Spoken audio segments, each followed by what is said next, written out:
Good morning guys, welcome to my channel Anvi's vlog. ഇന്നത്തെ video എന്ന് ചോദിച്ചാൽ എൻ്റെ അച്ഛൻ ബഹ്റൈനിൽ നിന്ന് കൊണ്ടുവന്ന അത്തിമരത്തിൻ്റെ ഹാർവെസ്റ്റിംഗ് ആണ്. ബഹ്റൈനിൽ നിന്ന് കൊണ്ടുവന്നതുകൊണ്ട് ഇതിൻ്റെ ലീവ്സ് എല്ലാം കട്ട് ചെയ്ത് കളഞ്ഞിരുന്നു. അപ്പോൾ ഇന്നത്തെ വീഡിയോ ഹാർവെസ്റ്റിംഗ് ആണ്. അപ്പോൾ നമുക്ക് വീഡിയോയിലേക്ക് കിടക്കാം. ഫസ്റ്റ് തന്നെ ഇവിടെ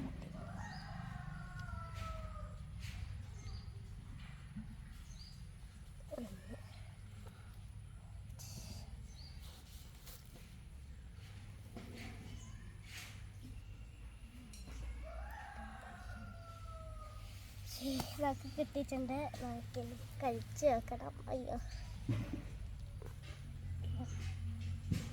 നമ്മളിത് തിന്നു നോക്കാൻ പോവാണ്. നല്ല സ്വീറ്റ് ഉണ്ടായിട്ടുള്ള ടേസ്റ്റ് ഉണ്ട്. ഈ ഫിഗ് എന്ന് പറയുന്നത് നമ്മുടെ ബോഡിക്ക് നല്ല ഹെൽത്തി ആയിട്ടുള്ളൊരു ഫ്രൂട്ടാണ്. നല്ല സ്വീറ്റ് ഉണ്ടായിട്ടുള്ള ടേസ്റ്റ് തന്നെ ഇതിനുണ്ട്. സാധാരണ നമ്മളെ നാട്ടിൽ കിട്ടുന്നത് ഡ്രൈ ആയിട്ടുള്ള ഫ്രൂട്ടാണ്. And it's very fresh. Thank you for watching my video and like and subscribe. Bye bye. അയ്യോ അയ്യോ അയ്യോ അയ്യോ.